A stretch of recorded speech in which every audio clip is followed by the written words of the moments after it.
Welcome, everyone, to the Write Hive annual conference. Thank you so much for joining us for this presentation. I'm here with Lara Ameen. Lara is a screenwriter, novelist, short fiction writer, sensitivity, authenticity reader, and she holds a PhD in education with a disability studies emphasis from Chapman University. She received an MFA in screenwriting from California State University, Northridge. She also has her YA contemporary fantasy novel Spare, was awarded a Disabled Writers grant from Suffering the Silence, longlisted in Voyage YA's first chapters contest and their book pitch contest. She's also a 2022 Lambda Literary Screenwriting Fellow, a 2022 Mentorship Matters TV Writing Program finalist, and a 2022 NBC Launch TV Writing Program finalist. She was also a 2023 screenwriting mentee as part of the One in Four Coalition's mentorship program for disabled screenwriters. And Lara is also a 2021 alum of the Tin House YA Workshop and 2021-2024 alum of the Futurescapes Writers Workshop. She's currently a freelance fiction editor and writing instructor for an online writing organization, Women on Writing, and her short fiction has been published in Prismatica Magazine, Disabled Voices Anthology, Flash Fiction Magazines, Drunk Monkeys, Just Femme and Dandy, Hair Streak Butterfly Review, and elsewhere. She made her traditional publishing debut as a contributor to the 2024 Lambda Literary Finalist Young Adult Multi-Genre Anthology, Being Ace, that you see there on her screen, published by Page Street YA. Thank you so much for being here with us. We are so excited to kind of jump into this. So I am going to hand the screen off to you. Let us give you your introduction. And when you're ready to show your presentation and start it, let me know and I will load it on up for you. Yay! Okay, thank you so much for having me. I'm really excited to do this workshop presentation, and I hope it's useful for people here. I know that most people at Right Hive are novelists or poets, but maybe there are some screenwriters, and I thought about doing a traditional TV writing workshop, but I didn't want to because I figured that you can get that from reading a craft book, but I figured stuff about disability representation in the media, which was the focus of my entire PhD and my entire dissertation too, was about disability representation in the media. So I decided to focus this lecture on disability representation in television. So my PhD dissertation was called All Things Weird and Wonderful, and a creative exploration of disability representation. And it's this 1 hour supernatural drama pilot that I also adapted into a novel because TV writing is so difficult to get into that I thought it might have a better chance as a novel, and I wanted to give the story a chance, at least if it dies in the query trenches, which it might. I don't know, I'm still querying it. Like, but at least I gave it another chance as a story because the story as a script is not gonna really go very far, even though I've gone through all these programs and everything, and I'm very grateful. It's still really hard to get into a lot of these programs for marginalized writers. I'll get into it later in my presentation, but I saw a statistic that said getting into some of the TV writing fellowships is less than 1% chance, and it's harder to get into than Harvard. And that's a problem, especially when you're a marginalized writer and when you're disabled. What I wanted to kind of start my story is, and how I got interested in TV writing, is a story that not a lot of people have.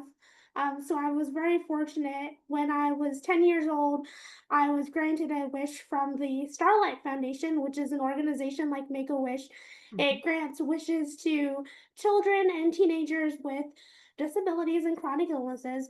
And initially, my wish was to go to London because I was playing a computer game with my dad, and it was called Eagle Eye Mysteries. And if you're a millennial, you might know about it.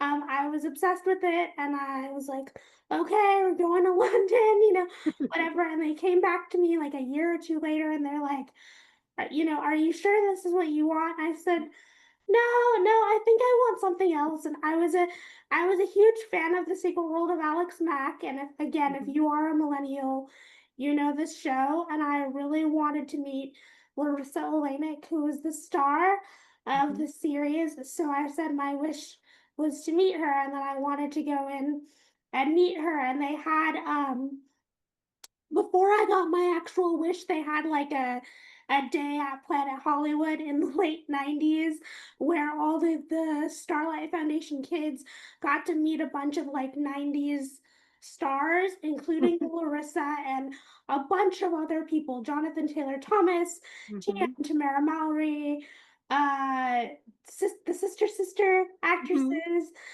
Boy Meets World, Daniel Fishel, Jodie Mm. Sweetin from Full House, like everyone you could possibly imagine. I wish at the time Michelle Trachtenberg had been there, but she wasn't Mm. there, and now Mhm. she is no longer with us, which is Yeah. very sad. But I really wanted to meet her as well because she was a, I've also been a big fan of hers, but Mhm. I really wanted to meet Larissa, so I got to meet her at this event, which was really cool. And then I got to go on set the following day to like observe what their filming was like, and they were shooting the series finale of the show. It was like in July of like 1997, and they were filming the series finale of the show, and the showrunner who was directing the finale, he just comes up to me. Like, I was sitting there watching with my parents. They were filming not on a sound stage, but they were filming like outside on a Mm. street in Valencia. Mhm. And he just comes up to me. I love him. His name is Tommy Lynch. He comes up to me and he says, we have a surprise for you. Him and Larissa come up, we're like, we have a surprise for you. And I was like, what? And they put me behind the camera and let me film. I should have put a picture up of me filming, but they let me film uh, a few scenes of the series finale and look behind the camera.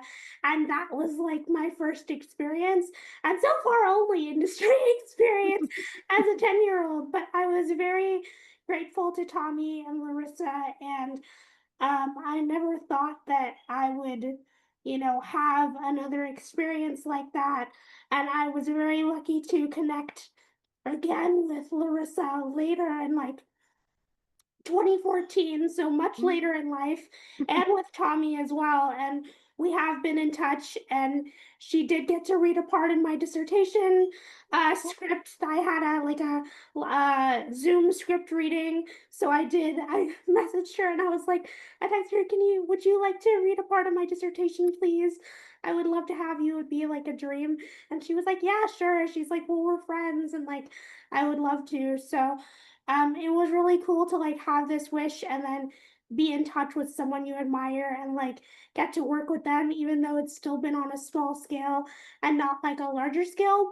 And this is the shortened version of that story, but I do have a longer version of this story that I did on the Gimmicks podcast, and I Mm. can also promote it later when I promote stuff that I talked about it. I think it was released in April, but I talked about my experience on the Alex Mack set and meeting Larissa, and sort of how we kindled this friendship and relationship, and how it blossomed, and how I got to know Tommy, and how he's been a mentor for me. So that was like my introduction to TV writing and everything. And he's always been very supportive like of me when I reconnect with him about my writing and stuff. And I am going to bring up some of the issues that I face as a disabled TV writer that a lot of showrunners and a lot of professionals in the entertainment industry aren't willing to address. Mm. And I'm, lucky in some ways that some people are willing to do that Mhm. and put in the work, but some still aren't. And like that's why we have these barriers. But I Mhm. was very lucky to have that first experience. So I wanted to share that. That was like my introduction to TV writing, and decided to I got really interested in certain shows that inspired me. I was very inspired by a series called True Calling on Fox that came on right after Buffy. and also a show on sci-fi called Haven, and they're both supernatural dramas. So Hmm. that's really what inspired, like, and that's what I write. I don't write comedy, I write drama and mostly like supernatural sci-fi. I have one horror script, but most of it is like supernatural fantasy.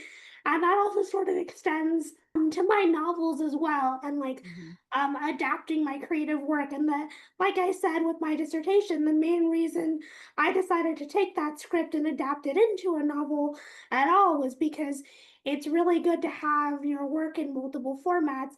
It Hmm. doesn't necessarily need to be a script, but to have a book and a podcast, or, a novel and a short story, or something like that, to have a form of media, in multiple formats that you've written, because then you can take it out to literary agents and to other kinds of people, and hopefully someone will pick up your work in some capacity. But I think it's always helpful to have work in multiple formats and genres, and that's how I kind of approach TV writing, even though I came into TV writing kind of first, even though I was writing fiction earlier than that. And then I fell back into fiction writing, and I was like, oh, I actually really like this because I've been writing fan fiction anyway for so long. Like, I've been writing fan fiction since I was in high school. So, like, Hmm. what's the difference? Original fiction is just stuff that I'm gonna write anyway. But I also just wanted to take the opportunity to talk about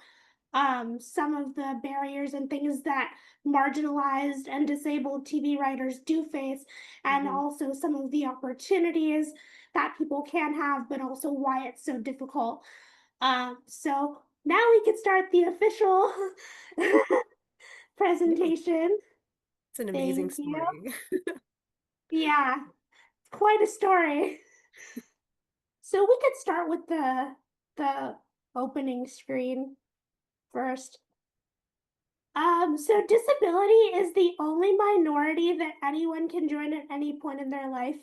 And I always open with that because I think it's important that like anyone can become disabled. And especially now we have an ongoing pandemic and more people are becoming disabled by long COVID and having chronic health issues and other things. And it's just always a group that anyone can join, even temporarily, even if you break your foot or break your arm and are temporarily disabled.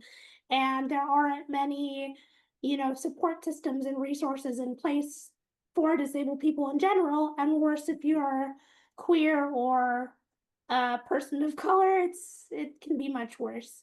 So disabled characters make up about 2% of TV and film, but 95% of those portrayals are played by non-disabled actors. Disabled people make up about 26% of the US population. So big numbers, with disabled people making up 25% of the US population, but disabled characters are still less than 2% of TV and film. According to a 2021 diversity and inclusion report from the Writers Guild of America, disabled writers, sorry, were hired for 0.5% of screenwriting jobs in 2020, and disabled screenwriters also make up less than 1% of TV writers' rooms, and it's actually one of the lowest categories for like any marginalized group. So I want to start by talking about, because I have a background in disability studies, I always talk about disability representation from the two models of disability studies. And you don't have to have a degree in disability studies or anything like that to know about it. I always start with the very, very basics. This is very 101, but I figured out ways to apply it to both TV and film and also to fiction. But for today, we're going to talk about television. So I wanted to talk about the medical model of disability and the social model of disability. The medical model of disability says that disability is caused by an individual's mental or physical limitations, that the problem is within the individual, not the environment around them, and that people with disabilities need to be fixed or cured. I was trying to wrap my brain, think about like what example can I think of for a TV example? Film examples are easier. For a TV example, and I thought of House because he is very curmudgeonly, and when you see the cases on House, like when you see, you know, a character having a chronic illness or some kind of like disability or illness, like it's dismissed as like it's within the individual, not like the Mhm. individual's the problem and to be blamed for their illness or disability, not like how disabling their environment can be. So I thought House was a very good example of that. And then the social model of also you're gonna see, and I'll talk about this a little more later, but a lot of the disabled characters that even the ones that are disabled, you will see are white and males, white, straight, Mhm. and male. So that is a problem as well. Um, but you'll see later on that like we need more diversity in, you know, even in the examples as well. The next example would be the social model. The social model says that stigmas, attitudes, and systemic barriers created by society are more disabling than the disability itself. So, the TV example I came up with was a show on Netflix called Special. It is a TV series created by Ryan O'Connell, who is a gay man with cerebral palsy. And the Mhm. show is basically sort of autobiographical about his life and like how he goes through the motions with cerebral palsy and you know moves out on his own away from his mom's house and you know gets a job and an internship and like how people treat him in society. And what's cool about this is he also, since he created the show, he also, like in season 2, he also has other disabled actors come in to the show. Like you see like extras and people with speaking parts who are disabled people of color and other disabled queer people come in for like different scenes and different parts of the show. And I think it's just really well done, especially for someone who is both disabled and queer, and it's a comedy. Mhm. It's a not a multi-camera, it's a single camera comedy that was Mhm. on Netflix for 2 seasons. Next slide, please. So I wanted to talk about common media portrayals of disability or stereotypes. Mhm. And that's they come usually in something like the victim, the hero, or the villain. The victim, where the character is portrayed as an object of pity or sympathy. So this is an example from a movie, not a TV show, but the example is like the character Maggie and her final request in Million Dollar Baby to choose death over quadriplegia. The Mhm. movie Me Before You, which was adapted from the book by Jojo Moyes, also does this. You know, anything that says like I'm better off being dead or disabled, where the disabled character is the victim. Um, and a lot of movies do this, and even TV Mhm. shows do this, and it's a really damaging stereotype. Another media portrayal stereotype of disability, the hero. But and we all want disabled characters to be a hero in a more authentic way, but I'm talking about this more in a having a negative framing where the character who proves himself, herself, or themselves by overcoming their disability. So it's framed by the writer, the screenwriter, or the author as having an overcoming narrative. So an example would be like the super crips, someone who overcomes their disability and in attempt to become more normal, or like a magical cure would come into play where the character is miraculously healed of their disability by the end of the series or episode or film. And it's only to make audiences feel better about themselves and the conditions of people with disabilities without having to accommodate them. So they don't think about accommodations made for them. They're just like, oh, it's fine. Their disability magically went away. And a great television example of this is John Locke from the TV series Lost, because once he gets to the island, he is magically cured of Mhm. his disability and no longer a wheelchair user. Another stereotype would be the villain, where the character has been portrayed as involved in crime or seeking revenge, especially with the portrayal of mental illness like schizophrenia or bipolar disorder or anything to do with mental illness that has been misconstrued and not given a clear, well rounded picture of the person. So, examples of this would be like Captain Hook from Peter Pan, or the Joker from The Dark Knight. I did debate putting, um, because this was more of a TV example, Killian Jones, who is Captain Hook from Once Upon a Time, but Mm-hmm. he does sort of get a redemption arc because he's not the villain for the entire series, and he develops a romantic relationship with Emma and sort of like becomes a good guy. So I didn't necessarily think that was necessarily a good example, for this particular thing, but I still have mixed feelings about how they portrayed him, even though I love Once Upon a Time as a show. But I don't know. I have mixed feelings on it, and they tend to do this a lot too with characters with facial differences. Like Mm-hmm. you'll see, it's a movie, but I think it's from Wonder. That's the middle grade book Mm-hmm. that has the film adaptation where he's not necessarily a villain, but the character has a facial difference and he's sort Mm-hmm. of villainized at school because people are afraid of his facial difference, but like he's not really a villain, but he's Mm-hmm. made people aren't taught that like having a facial difference or being a certain way isn't scary. They're just taught, oh, they should be afraid of this or ashamed of this in some way. So it becomes villainized. Or even think about the Disney movie, it's The Lion King with Scar. Like, Mm-hmm. why did he call the character Scar? When he's scarred, and like if you have a character with a facial difference or scars, automatically that must mean they're evil when that's not necessarily the case, and Right. it doesn't have to be portrayed that way. So next slide, please.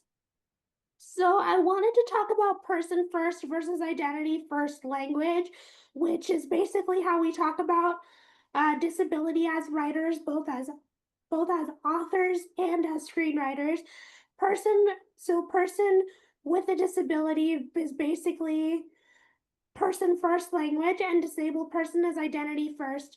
Many deaf and autistic people prefer um, identity first language, but I would say ask what someone prefers because some people might prefer person first. I particularly prefer identity first because I have so many disabilities, and it feels easier and more natural and more uncomplicated for me personally. But like I know for other disabled people, I always say ask what they prefer because you never know. But it's important to be aware that like those two things in language are something that exists, and to just ask the disabled person what they prefer. But there is controversy amongst disability activists about this, so I would just say ask. Ask. That's important. Next slide, please. Wanted to talk about disability and taboo, which is basically because someone is disabled, whether invisibly disabled or physically disabled, we don't talk about it, and that uncertainty leads to negative emotions. And they might not talk about it due to fear and avoidance or silence, and breaking the taboo. Yeah, breaking the taboo may lead to uncertainty and negative emotions. So it's important to look at like what the kind of taboo is and why people are so afraid to talk to a disabled person or talk about like disability or acknowledge their disability, and like uncover like what that is, and that could be ableism, which I believe is the next slide, so a nice lead in. But it can be a lot of things too. Yeah, so the next slide is ableism, so perfect. um Ableism is a form of disability oppression. It can manifest itself in ableist language, Ways to avoid it. I would say best ways to avoid it are to learn what constitute as ableist language. So like there are Mhm, different words, stupid, stupid, dumb, idiot. Like there's a lot of words that are steeped in eugenics, and just to learn about, like, I have resources for this too, and I'm sure I can put them in the chat or for my like a resources sheet. But it's important for both screenwriters and authors to be aware of ableist language so that they don't put that in their writing, or at mhm, least higher sensitivity readers like me, because I do mhm, this a lot for sensitivity reading for novels. But I've also I've done it for podcast scripts. I haven't done it for actual screenplays yet, but I would love to. I've caught a lot of ableist language in novels, mhm, and it's just really important to say, hey, like, this is ableist. Here are some, alternatives to that language and how you can make it better. So I always flag it for authors or other writers and like offer suggestions because that's mhm, important. And just to know that ableism intersects with all the other wonderful isms out there. So sexism, racism, ageism, etc. And also someone, like, I saw a social media post that someone had posted, and I believe it said something like ableism can affect you regardless or not if you're disabled, because in some ways it affects everyone because of how, our society is. As a society, it would affect you anyway. So to have, things be more accessible would be a benefit to everyone. And I'll talk about that in a little bit later as well. But yeah, something to note. Next slide, please. Ah, yes, I am going to talk about it. See, I'm getting ahead of myself. Lack of access. I want to talk about lack of access, and I will talk about this more in detail in terms of what that means for screenwriters, and mhm, also, and this could also apply for authors as well, even though I'm specifically talking about screenwriters. But some of it, there is some overlap. There's exclusion, and in that society forgets, and that Western architecture and society does not always include access for all people. mhm, And there's something called universal design, and in education, which is what I got my PhD in, there's something also called universal design for learning, which is more based in like school, like schools and universities. But universal design in general is basic is basically based on the idea buildings, products, and various environments should be accessible to both people with and without disabilities. I think a really good example of universal design that I saw in person was in the Berkeley area when I was an undergrad at Berkeley. I worked for the World Institute on Disability, which is a disability rights organization in the Bay Area, and I also worked for one of the Centers for Independent Living. I did internships for both as an undergraduate, and they have something called the Ed Roberts Campus, which is a universally designed campus where they have all these different disability rights organizations in one area, and they have ramps, they have braille, they have, everything you could possibly think of for universal design, to make it easier. They have access to interpreters, I believe, for deaf people. I've just never seen like a building or a space like that since I left the Bay Area. It's amazing. I think more spaces should be designed for that in mind. Even, I mean, I would even say universal design would extend to like writing conferences such as this one, or if you're doing an in-person conference, like an in-person writing conference, whether it's for screenwriters, authors, whatever the case is. I've done conference planning pre-pandemic, and one of the things I suggested, because I have sensory issues of my own, is to have like a quiet room, or a quiet area, quiet space mhm, for, people who may need to decompress, after like a long, stimulating day of conference, or just, to go to in the middle of the day. And mhm, I think that that would be a part. It's not like everything for universal design, but it's one step closer to like advocating for, something that everyone can use. Because even people who aren't normally overstimulated, maybe they need to take their baby, there, or some, like, some place or something. So I think universal design can benefit people with and without disabilities in any industry. Next slide, please. I also wanted to talk about casting. I should have been a little bit biased and put a picture of my friend here instead of a stock image, but because my friend is a disabled actress and was the lead of my dissertation, and she's amazing and should get all the roles. But I do want to talk about casting and disability, that disabled actors are only getting, that might only be getting cast for disability specific roles. There was a 2020, or no, sorry, 2005 case study, so it's 20 years old already, done Mhm. by the Screen Actors Guild, where participants were asked to identify the three biggest barriers for performance with disabilities, although I added more. So they were only considered for disability specific roles, that there was a general lack of acting jobs, they had difficulty obtaining an audition, whether due to lack of accessibility or something else. And then I think there can be good or bad representation depending on how it's written. So, good representation means, it's more authentic, that they're casting a disabled uh a disabled character with a disabled actor. And then the bad representation is like, what does it mean? It means that it's poorly written. It means that it's not, maybe the writer isn't disabled themselves, or they hadn't, passed it through like sensitivity readers, or they've gotten away with poor representation, and then they cast like a non-disabled actor in the role. Or something important for screenwriters is, how is that part written? Like, how is that part written in the script? And I was very fortunate for my PhD dissertation.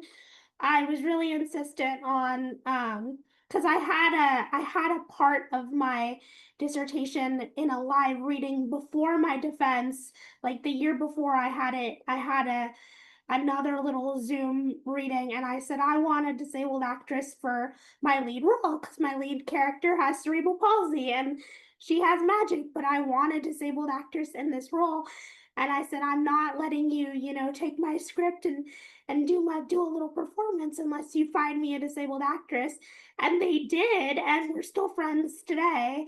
And Miracle Palayo, she's fantastic. She's an actress with cerebral palsy. She's been on Bella and the Bulldogs and the web series Con Man, and she also recently got a small role in a very popular Netflix show. I'm not sure I can say what it is yet, but because it's not out yet. But maybe by the time this panel comes out, the show will be out. But she's always auditioning. She always sends me like the auditions that she's working on, and she's very talented. And there are many, out there like that, and disabled actors need as much love as disabled screenwriters, so we all need, to help each other out. um so that's what I wanted to say about casting. Can I do the next slide, please? I wanted to give some resources for uh screenwriters, TV writers. One is the Easter Seals Disability Film Challenge.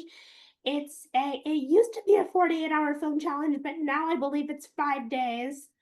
I haven't done it recently. I've only done it like twice before COVID. I haven't done it since, but it is a film challenge where you have a certain amount of days or hours to complete a film, and it must involve at least one person with a disability, whether they're writing it, acting in it, behind somehow, some other ways behind the scenes, directing it, disabled people and their crew, whatever. And you have this set amount of time. You could sign up on their website. I think it's every April or so, every April or March or April. I couldn't do it this year. I wasn't able to do it this year, unfortunately, but it's always really fun, and the films are amazing, and it's run by the actor Nick Novicki, who is also a friend, acquaintance of mine, and it's a wonderful thing to participate in. There's also the Film Dis study on disability in television that was created by my friend Dominique Evans, who is a transgender disabled screenwriter and TV writer. Um, where he studied a bunch of television and broke them down by like disability and how they portrayed disability and did these different studies. Also, the National Center on Disability and Journalism Style Guide, which is more for journalists, but I always keep it up as a resource for screenwriters and authors because I think it has some really important information. If you just Google National Center on Disability and Journalism Style Guide ASU through Arizona State University, you should be able to find it. And it just has some really handy things that, even though it's meant for journalists, I think screenwriters and authors can benefit from the way it talks about language and things like that. Also, some information that I pulled from to do this, to make this presentation, even though I knew a lot of it, was the Gina Davis Institute study. They did a recent study on the state of disability representation on TV. It was updated as recently as March 2025. And they studied a lot of things that I've talked about here today, ableist language and different stereotypes of disability and things like that. And if they felt disability representation has improved or not, and what things have changed within those studies. Next slide, please. So I also wanted to talk about some fellowships and mentorships for disabled TV writers because breaking into the TV writing industry is very difficult. As an author, you can send, a cold query to a literary agent. And I mean, I know a lot of literary agents do ghost. I am querying myself, but a lot of times you will like get a rejection or some kind of response. Whereas I don't think people are as aware that in screenwriting and TV writing, querying is actually very difficult. Like people can't, you can do it, but it's very hard. I've tried and never got anywhere. But it's a lot harder to query. So a way to break into the industry is to apply to these extremely competitive fellowships and mentorships. I think, in my opinion, in some ways, they're even more competitive than like pitch wars and author mentorship and the author mentor match and even roundtable mentor, which I am a mentor for because I offered to do mentorship for both novels and screenplays. So whatever mentee I chose could well, I would be okay with doing either one, but these are extremely competitive, especially like the network ones, which I'll get into on the next slide, but these ones are specifically for disabled TV writers. So there are like screenwriting contests, but just like as with being an author, there are a lot of scams to look out for, and it's really hard sometimes for newbie screenwriters to determine what is a scam and what isn't. So I wouldn't recommend that newbie screenwriters submit to screenwriting contests because a lot of the contests can be, I would say, anywhere from $40 to $100, and I'm not making that up. It's extreme, at least in USD. I don't know about other. I'm only speaking for the United States. I don't know about Canada or any other part of the world. I don't know about the UK, but a lot of the contests, even if they are some legitimate contests, or I've had friends, get representation, get agent or manager representation through contests, they still did have to pay a fee. And I just think it can be kind of scammy. And I'm saying that as someone who did put money towards contests at one time. Austin Film Festival used to be a wonderful organization. It's gotten a bad rap recently to submit, screenplay and TV writing and for fiction podcasts, but it's kind of gone downhill recently, so I wouldn't recommend that. And they increase their fees every few months when their competitions open, so it does get expensive. And if you know, if you're a disabled screenwriter or a screenwriter in general who's disabled or a person of color or queer or any of those things and you're low income, chances are you're not going to want to fork over, you know, $50 just for one contest. Like it's way more expensive than even submitting for a short, like a $3 short story, you know, submission or something. So the reason why I put these together is because even though they are extremely competitive, all of these things are free to apply for. So I wanted to offer, you know, these as free resources. So these, although these fellowships are competitive, they are free to apply for. They will never charge you, and many writers will apply again and again to, you know, try to get in because maybe being a part of sometimes being a part of some of these programs will get them some kind of connection to be staffed on a show or something like that, or to get representation or something, or we'll just connect them to mentorship or to, you know, the right people in the entertainment industry who will look at their work and say, oh, I like that, you know. So the first one I would say is the Disruptors Fellowship, which has a disability cohort. They also have a trans and non-binary cohort, and they have one for undocumented people as well. But I brought up the disability one specifically because this is a disability panel, and it is for emerging BIPOC writers.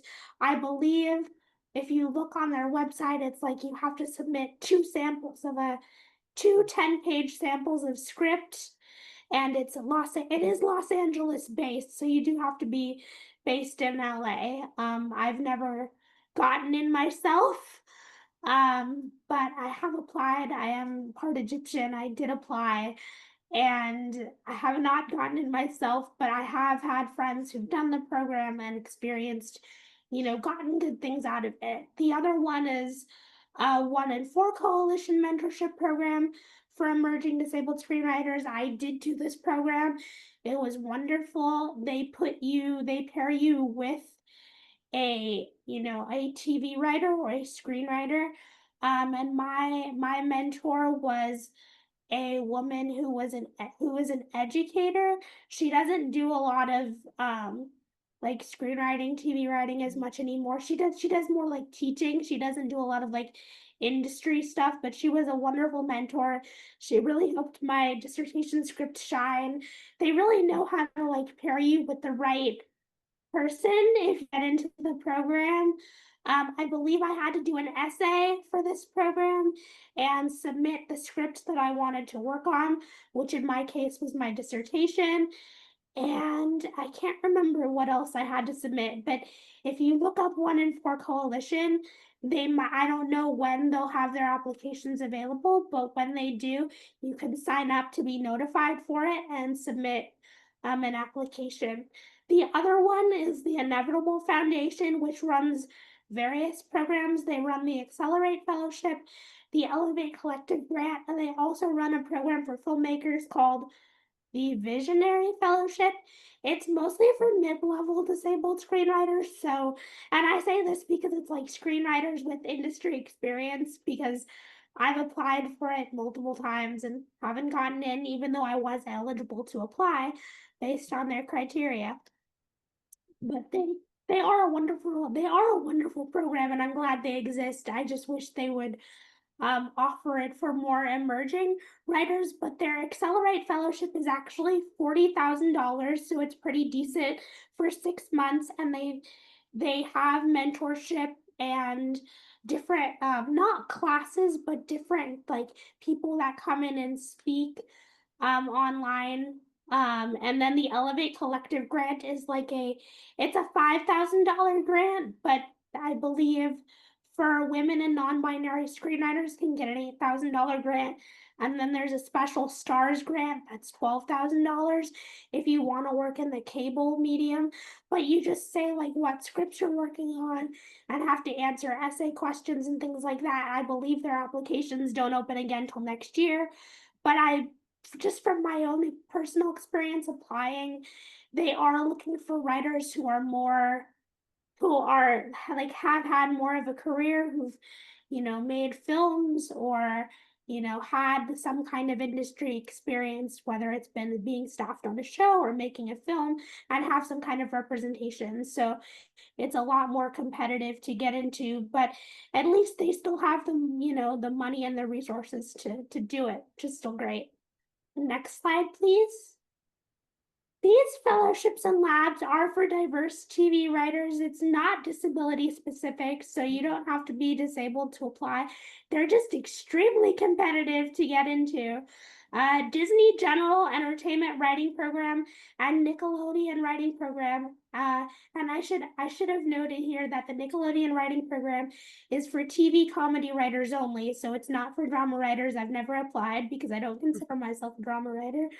But Disney, it should be noted that Disney and Nickelodeon are the only programs on this list of programs that pay.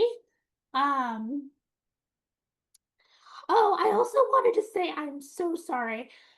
For the previous slide that there was a fellowship that I didn't include because I believe it is problematic. It used to be called respectability. Now it's called disability belongs. It was in a lot of disabled, screenwriters and TV writers do apply for that program, but a friend of mine called them out for being racist and like transphobic and laterally ableist. And when I found that out, I was like, no, like even though I had applied for that program and I think I'd even gotten in at one point, and I was like, yeah, I don't feel comfortable being a part of a program that has been called out for that. But I think a lot of people aren't aware that it's been called has been called out for that. So if you do see something about the Disability Belongs Fellowship, please don't apply because it's uh, it's racist. And they hired a white trans lady as the president now to cover up for their racism. So it's a little yikes.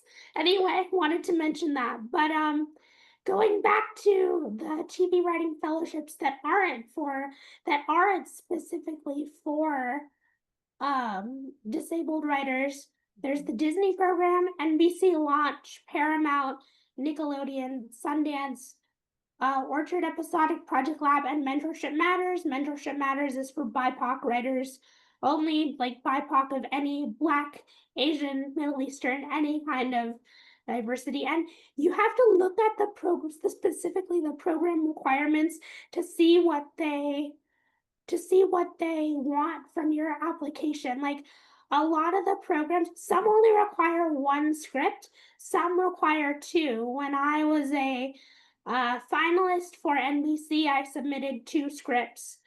Um, and I had to submit an essay, or I had to submit a bunch of essay questions, and I had to go through the ranks of like being a semi-finalist, being a finalist, and it's very, very competitive. I've applied for the Disney program 3 times, never advanced at all, probably because I don't have industry experience, but we're going to talk about that.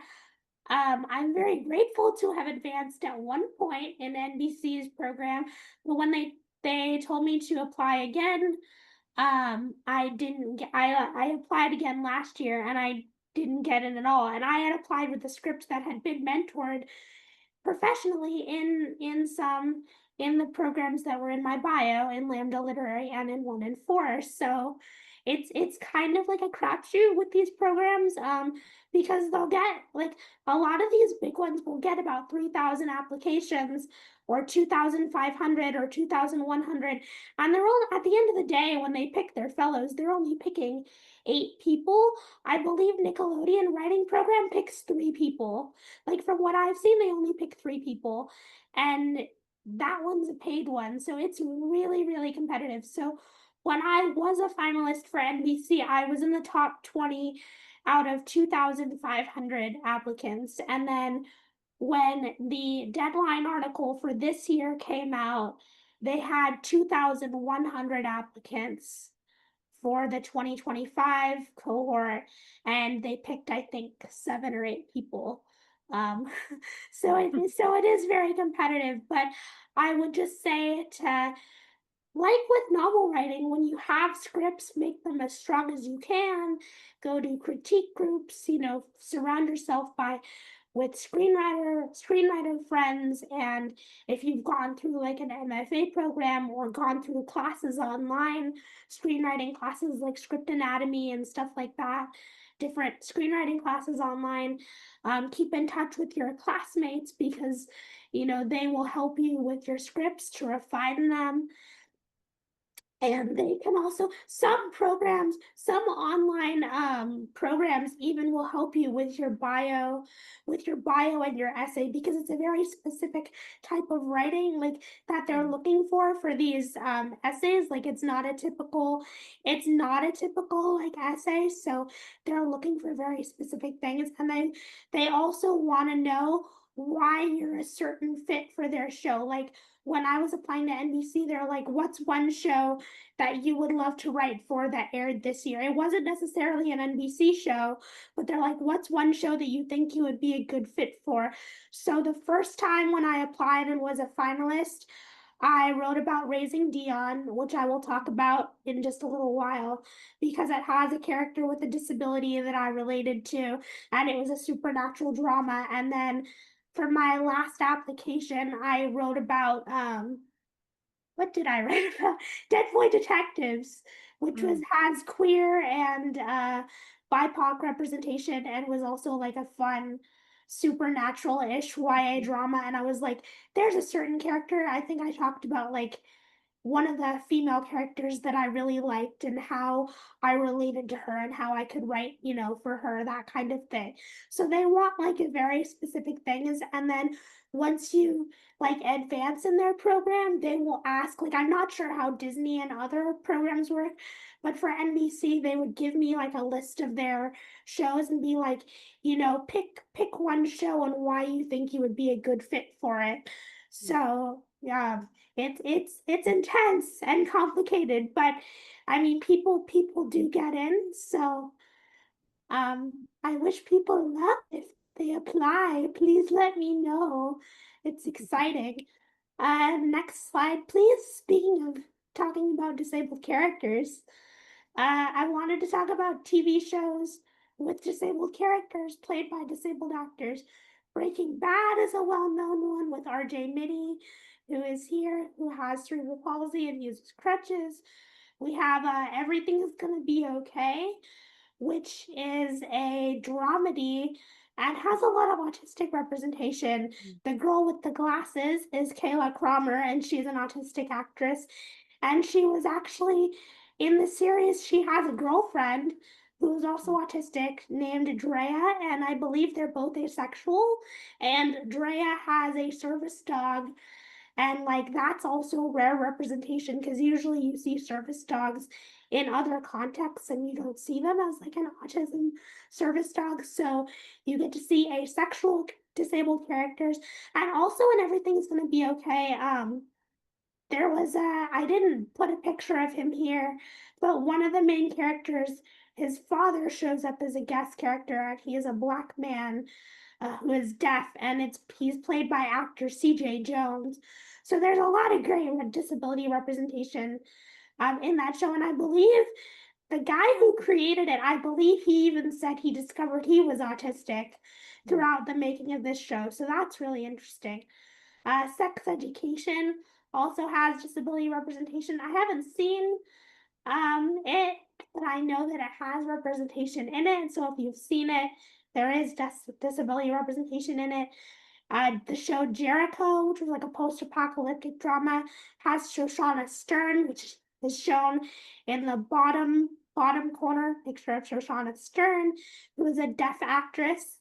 mm, The show Not Dead Yet has an autistic actor, and he talks about his autism in the show. Again, a lot of white guys.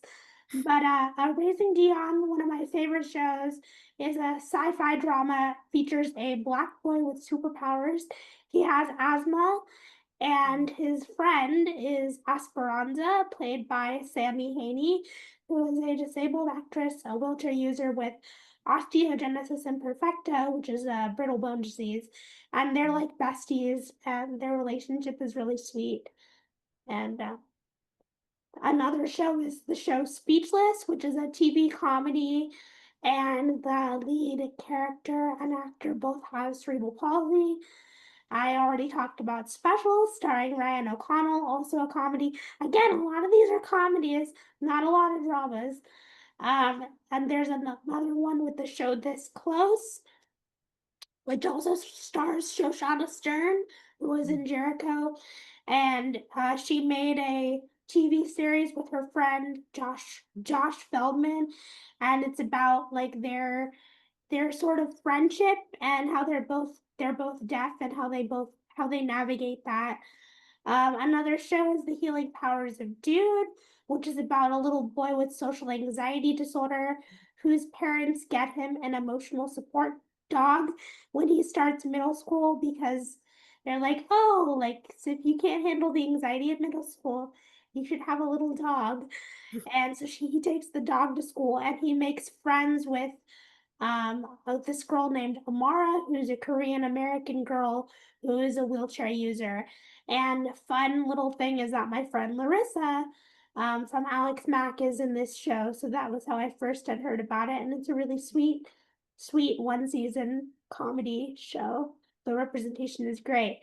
And then the last show, because it's the most recent, although there are several other shows, but I tried to list only a few, is the show Pulse, which is a new medical drama. I believe it's on Netflix, and it features a woman with cerebral palsy who uses a wheelchair, and she's part of one of the doctors, one of the medical teams. So it's really cool to like have a medical drama with a disabled character in it that's not like a stereotype that's like House or something.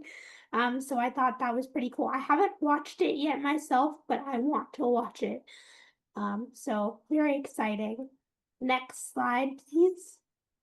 I wanted to sort of end the presentation with the last few slides with some disabled TV writer stats that that according to the 2025 Writers Guild of America Inclusion Report, the think tank uh, for Inclusion and Equity report from 2021-2022, and also my PhD. I also got some stuff from my PhD dissertation as well.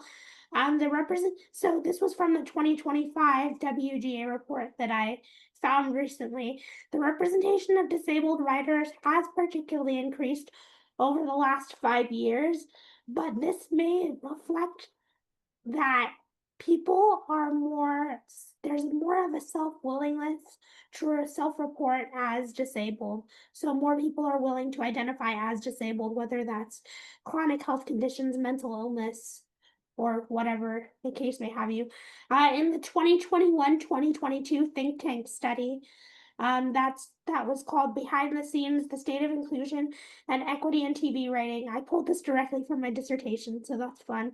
The study found that 93% of writers said their most recent TV writers' room had no deaf or disabled writers at the upper levels. So, like, when you're a TV writer, you have like you're staffed and you have different levels. So, you have staff writer, story editor, and executive story editor are the lower levels. And then the higher levels, I'm probably will get the order wrong for the higher levels, but the higher levels are like producer, co-producer, executive producer, and showrunner is the highest level. And I've probably gotten the order wrong because I should have put this in the presentation, but I didn't look it up beforehand. But but what it's saying is that at the upper level, there aren't many disabled writers. So they're saying that at the upper level, the representation is still lacking, with almost 95% of writers reporting that their most recent writers' rooms had no deaf or disabled writers. And at every level of the study, because they also studied BIPOC and queer writers and women writers and all the marginalizations, that at every level of the study, disability representation has accounts for the lowest numbers. And as someone who is a queer and Middle Eastern writer in addition to being disabled. I don't like that. Historically, disabled TV writers represent one of the lowest marginalized groups. And like the statistic I gave before, disabled TV writers generally represent less than 1% of TV writers overall. Although, according to the WGA inclusion report that I did find, I did delete some of these stats because I didn't want to overwhelm with too many stats. There has been an increase in disabled writers in general, like not just TV writers, but screenwriters as well, because they're more willing to self report. But it's still like if you looked at the comparison of the charts, and I wanted to put charts in this presentation, but they wouldn't let me copy over.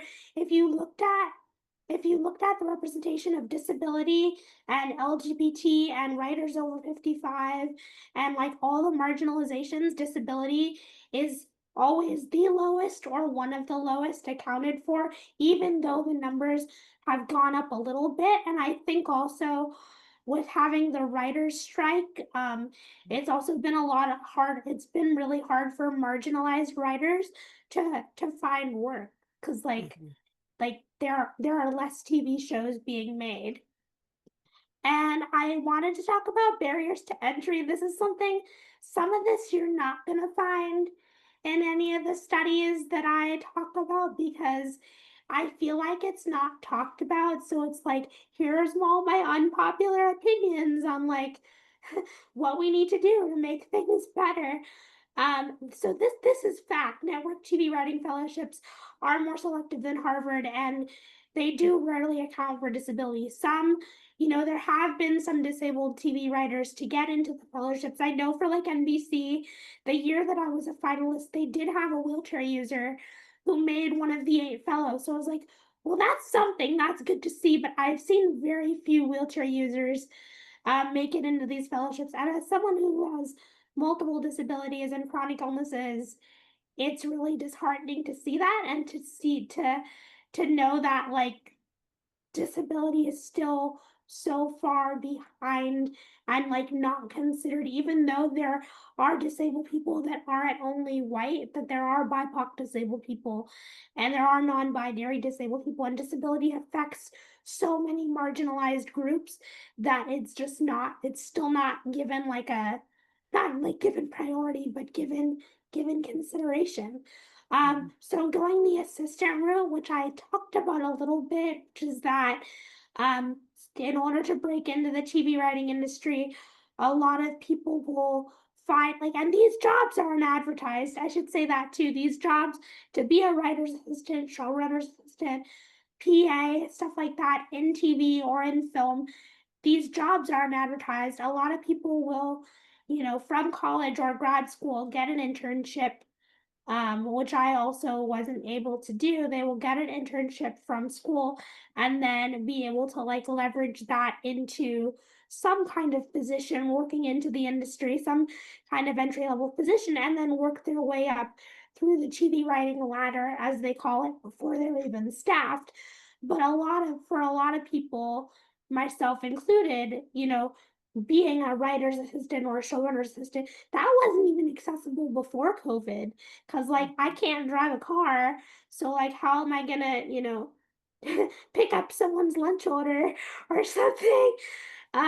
So lack of industry experience is a barrier, and that's what I've experienced because I've written 37 scripts, and that's not like I've actually written 37 scripts, and not all of them are good, but I have a solid portfolio of like, four and a couple maybe shorts, and it's really hard when you don't have that industry experience to, even like my only way of breaking into the industry is by getting into one of these fellowships or by, getting in because I know somebody, like I know that showrunner, for example, who said like, if I have a show in the future, I'd consider having you on staff because he's a mentor for me and he knows me for so long. But like that kinds of things like don't happen a lot.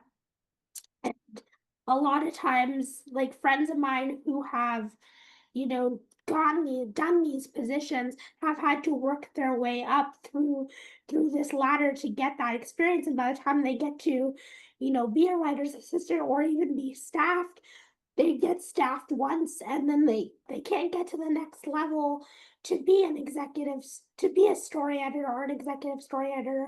So there are barriers even once you become a staff writer, which is the lowest level, that there it's hard to move in between the levels to increase your chances of getting up. And part of that is because we have series now that are shortened to 8 to 10 episodes, so there's not as much room to, like, for growth for writers. So a lot of writers are older now, so they're not like right out of college. They're going to be, in their 30s, 40s. There's going to be some 50 plus writers who are, pursuing TV writing from other careers. So that that lack of industry experience can be a barrier in many ways. And my last point is that Zoom rooms or hybrid rooms would be ideal for disabled and low income writers who can't drive or move to LA.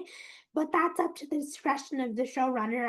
Like I said, I know I love Tommy very much, and he is wonderful, and he is one of the only showrunners people that I'm aware of that even does, will consider like Zoom rooms, because he's like, yeah, I that's just how he runs his shows. He does creates a bunch of kids shows, but like that's just how I do it now. But it's like never been an issue. And I remember being on a panel of a bunch of professionals. This was pre-COVID. It was like 2017, and one of them was a showrunner, and he's wonderful. I won't say who it is, and he's wonderful. But I remember saying, like, it was 2017, so there was no Zoom, but there was Mhm. Skype, and I remember saying, like, hey, we need to have Zoom, like, not Zoom, but we need to have Skype and virtual writers' rooms accessible, because I've been fighting for this since 2014, since I can't drive and I became immunocompromised in 2018. So I was like, it's not safe for me to be, in an in-person room now because of COVID, because it's still ongoing. It's still a pandemic. And also, transportation is an issue too, even though I live close to LA. My parents are getting older. It's not always feasible to drop everything to, have them take me to LA or have a friend take me or something. It's just not feasible. And we know from early COVID that Zoom and virtual things like this conference, we know that these things work. That's why, Right Hive has these kinds of things and these kinds of panels, right? It's to make things accessible. So if we can make conferences and stuff like this accessible, then I do believe that TV writers' rooms, we should at least at bare minimum have hybrid rooms, have, at bare minimum, like I don't mind if people want to work in person, fine, Zoom me in. Like I'm good with that. Zoom me in. But having an all-person Zoom room would be great too. But it just depends on people. People will, they will hire who they know, and sometimes people will not be willing to think outside of the box Mhm. to accommodate different kinds of people, different kinds of bodies, for chronic illness, for disability, for a low income person. And I think that that really needs to change. And I bring this up because that is something you will not find in many of these studies, or they'll talk about it as in like 2021, 2022, how great it was that things were on Zoom, but they won't talk about it right now when, like, I've been talking about it since 2014. So I wanted to bring that up now, and I hope that that is I hope that that's useful, because that is a solution. And if you are in spaces where you are a writer, any kind of writer, please encourage, remote workspaces and remote gatherings. Especially now that we have, a new COVID variant and stuff coming, and just have that community, having that community for people as writers is really important, especially for like writing groups and stuff like that. And that can be for authors or for screenwriters. Do a Zoom writers group and meet up and critique scripts, and be there to support each other. That's where it starts. Mhm. So I hope that this has been helpful. And I think the next slide is just is just any questions that you have. So, oh, those are my two dogs. That's Bailey is the tan one, and Lizzie is the black one. Bailey is a Pomsky, Pomeranian Husky, and Lizzie is a mix shepherd mix. And those are my dogs, and I love them very much. This picture is a couple years old, but still okay. But hope you enjoyed watching and listening to this presentation, and I look forward to answering questions in the live the live portion. Like, yeah, you have so much. There's like so much in there that it's really a lot to kind of take in, and it's It's a things that we lot. don't always consider. But as marginalized writers, that these are all the kind of issues that we definitely need to discuss. And in order to be able to address it, one, you have to be aware of it. Yeah, So bringing that sense of awareness, bringing those issues out into the forefront and being able to discuss it, having those avenues to discuss it is definitely important. So hopefully we'll yeah. have some great chats going on, I hope questions as we so. go I, through. I just Um, really wanted to bring that up, and also just like it's important for, because I, since like I said, I know that there are many authors that are going to be at Right Hive as well. Like remote work is just as important for authors as well, and remote book signings and panels. Like I've done a part of that as well, and it's just as important to have that and to have that access as it is for TV writing. It's just that TV writing does happen to, for some arbitrary reason that makes no sense, happens to have more in person. The work portion is more in person than the writing and work portion is more in person than novels are. But mhm, it still makes sense to me that no matter if you're an author or a screenwriter or whatever kind of writer you are, we should be advocating for, remote workspaces. And also for, I talked about this on another panel, and I can bring this up too, but if you're going to a conference or you're going to, some kind of event or something for TV writing, or like an author event, and you're someone like me who needs caregiving, and that extra thing isn't put into the budget, and you're just being, you're just, the ticket is just for that one person and not for that mhm, extra person that needs to come along. That's also a cost thing yeah. that people don't talk about as well. So I wanted to bring those up. So feel free. I hope the live portion, I hope it goes very well, and people feel free to ask questions in the chat. I'm a pretty open book. I did want to say, I forgot to mention this earlier in my introduction, Mhm. because people in ways that people don't realize these things are a problem, where I did apply for, um, yeah, I wish I would have said this in the beginning. I did apply for, I remember I've applied for many internships throughout my master's and my PhD, just because I wanted to try and get that experience. And I didn't get, I didn't get them, but I was awarded a scholarship for, during my PhD, as part of a thing given to me by a disability rights organization. If you Google me, you can find it, but I'm not going to say, I'm not going to say who it was supported by, because I don't want to get in trouble for this. But the organization is wonderful, but they said, oh, we're going to connect you with an entertainment industry conglomerate like Disney, but it wasn't Disney. And they said, oh, that will give you priority consideration for internships. And I was like, great, wonderful. So I get on the phone. This was before COVID. This was 2018. I get on the phone with them interviewing, for, a possible internship with them, because I gotten the scholarship. And I said, oh, by the way, I can't drive. And all of a sudden they weren't interested in me anymore, and they hung up on me. Oh my goodness. So that does happen, and like, or I've been denied from other jobs that have nothing to do with entertainment industry. They've just said, oh yeah, like you need to be able to drive to do this job. And people don't realize that how much of a barrier that is.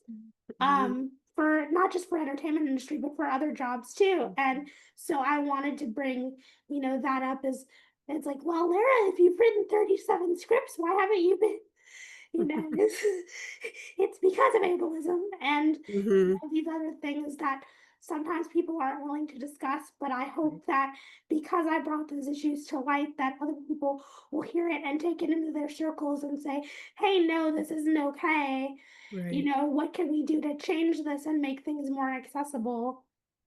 Yeah, definitely. Definitely. Accessibility is something that we all have to work together on, and bringing awareness to the issues is the first step for it. So, but thank you so much, Lara, for being here. You're This has been welcome. an amazing panel and presentation so far. All the questions and the discussions are going to keep going on in the chat, so everybody make sure to tag it. Make sure that everybody checks out all of the other events that are going on. Here we're on the last day, but we appreciate everybody for coming. And we look forward to seeing you guys all on the chat boards. Thanks Also, again. you can find Being Ace at any bookstore or retailer of your choice. So please, if you don't have a copy and you like YA thrillers, my story is a YA thriller about a disabled girl with cerebral palsy and hyperacusis who has 48 hours to save her girlfriend from an anonymous enemy. And I had a lot of fun writing it. And I don't normally write thrillers, but this was fun. And yeah, so you can pick it up at any bookstore retailer. And I love to hear that like people get copies and tag Yeah. me.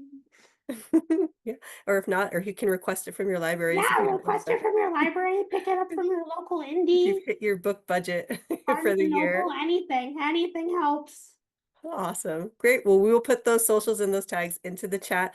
Thanks again, everybody, for joining us. It's been a pleasure, and we will see you on the boards.